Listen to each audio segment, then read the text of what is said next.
Bom, gente, como eu falei no último vídeo, né, a equação de Schrödinger tem números complexos ali. Então, a solução, na verdade, a função de onda, ela é uma função em um domínio complexo, entende? Números complexos, números imaginários e complexos, fazem parte do domínio dessa função. Então, em geral, a função de onda vai nos dar resultados complexos. A gente precisa, então, entender ou relembrar um pouquinho de números complexos. Bom, eu sei que a maioria de vocês já sabe disso, mas eu vou usar esse vídeo aqui só como um lembrete, né, sobre números complexos. Um número complexo geralmente é escrito, né, de várias maneiras. A mais tradicional delas é essa daqui, uma parte real. A é a parte real deste número complexo e tenho também uma parte imaginária, que é o Bzinho aqui. Então é uma forma A mais BI, parte real mais parte imaginária, né? E raiz de menos um, tal que raiz de menos um ao quadrado é menos um, né? Ou seja, I ao quadrado. I ao quadrado é menos um. Uma maneira geométrica, visual, de a gente enxergar um número complexo é usando o chamado diagrama de Argand, ou um diagrama no plano complexo, né? Onde o eixo horizontal nos dá a parte real, o eixo imaginário nos dá a parte imaginária, e o número complexo é um ponto em algum lugar deste plano, né? Então, aqui a parte real A, parte imaginária B, o número complexo Z seria representado por este ponto no plano complexo, no diagrama de Argand. Bom, a distância do ponto do número complexo Z até a origem nos dá o módulo deste número, né? A gente representa assim, né, o módulo do número complexo, e este ângulo aqui, que esta reta ou este segmento de reta faz com o eixo real, é chamado de argumento do número complexo. É o ângulo que esta linha faz com o eixo real. Tá? Tanto o módulo de Z quanto o argumento de Z são números reais. Tá? Além disso, o módulo de Z é um número positivo ou zero. Né? Aqui eu coloquei maior que zero, poderia ser zero também, se a parte real e a parte imaginária são simultaneamente nulos. Tá bom? Agora vejam uma coisa, né? A geometria desta figura nos induz a escrever um número complexo usando trigonometria desta maneira. Ó. O número complexo Z, que seria uma representação deste número no plano, né? É dado pelo módulo do número Z, essa distância aqui, cosseno de θ na direção real, seno de θ na direção imaginária, né? Projetando aqui esta linha sobre o eixo real e sobre o eixo imaginário, esta daqui nos fornece outra representação possível em função do módulo e do argumento do número complexo. E existe uma relação famosíssima da matemática, da física matemática, né? Que nos dá a exponencial complexa, e elevado a i vezes qualquer número θ, é cosseno de θ mais i seno de θ. Nos vídeos sobre métodos computacionais da física, só dá uma olhada aí no canal, vocês vão encontrar uma espécie de argumentação de por que esta expressão funciona e da onde ela vem. É só dar uma fuçada no canal dos métodos computacionais da física, tá? Os vídeos ainda não estão lá, mas em breve estarão. Bom, em particular, né, se você colocar θ igual a π, aqui, né, e aí π, cosseno de π é menos 1, seno de π é zero. Então, uma relação famosa da matemática é essa daqui, né? Ó. E aí π é igual a menos 1. Tem gente que diz que esta é a equação mais bonita da matemática inteira, porque ela, de uma tacada só, você enxerga números transcendentais como o e, números famosíssimos como π, né, que também é um número transcendental e tem conexões das mais diversas áreas da matemática, como a geometria e outras. O número imaginário i e o número negativo, menos 1. Né? Então, de uma vez só, você tem diversas áreas da matemática conversando entre si. E agora vejam, né, que se eu posso escrever aqui e aí θ como cosseno de θ mais i seno de θ, eu posso trocar tudo isso daqui, ó, por e aí θ. Então eu posso representar um número complexo nesta notação exponencial aqui. O número complexo z é o módulo de z e elevado a i vezes o argumento de z, que é o θ. Tudo bem? Então, aqui a gente já tem três possíveis representações, né? A representação mais tradicional, A mais BI. A representação usando a geometria dessa figura, né? Coordenadas polares, basicamente, usando o módulo do número e o ângulo θ aqui, que é o argumento. E a terceira opção, perdão, não é esta daqui, é esta daqui, né? É a representação exponencial, usando exponenciais complexas. Tá?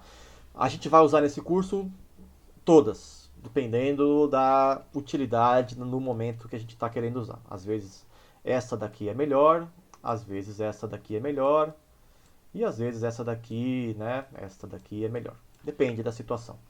Então tem que ter um traquejo aí para conseguir passar de um formato para outro sem pestanejar muito. Uma outra coisa importantíssima em quântica, né, que é uma propriedade de números complexos, é o tal do conjugado complexo. Então, se eu tenho um número complexo z dado por A mais BI, o conjugado é A menos BI.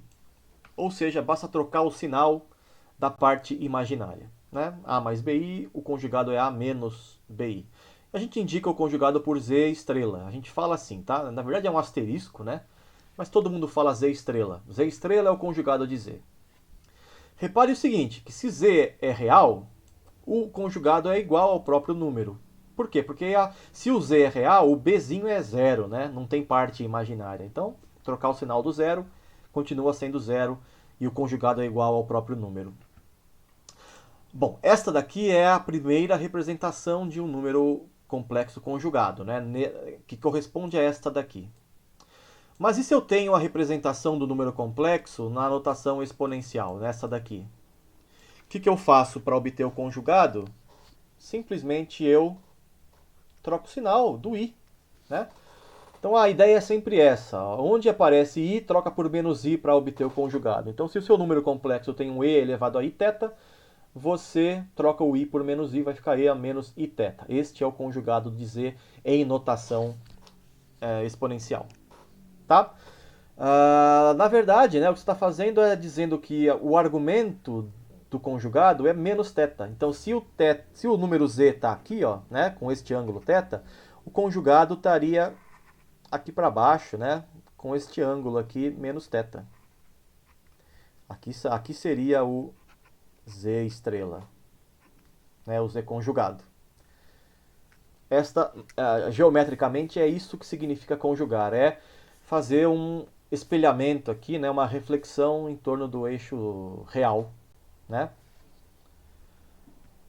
E uma coisa importante que a gente vai usar também todas as aulas do curso praticamente é o seguinte: o que acontece se você multiplica o conjugado pelo próprio número? Então z estrela vezes z. Bom, usando notação complexa é muito mais fácil. Notação exponencial, perdão, é bem mais fácil de enxergar. Ó.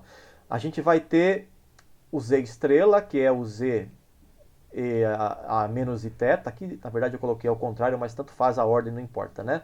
O z estrela está aqui, ó. Né? É isso aqui. Módulo e a menos iθ. E o z é a parte da frente aqui. Z e a iθ. Bom, quando a gente multiplica um pelo outro, o módulo de z é o módulo ao quadrado. E a iθ vezes e a menos iθ dá e elevado a zero. Né? Lembre-se que exponencial, soma dos expoentes, você tem o produto dos fatores. Né?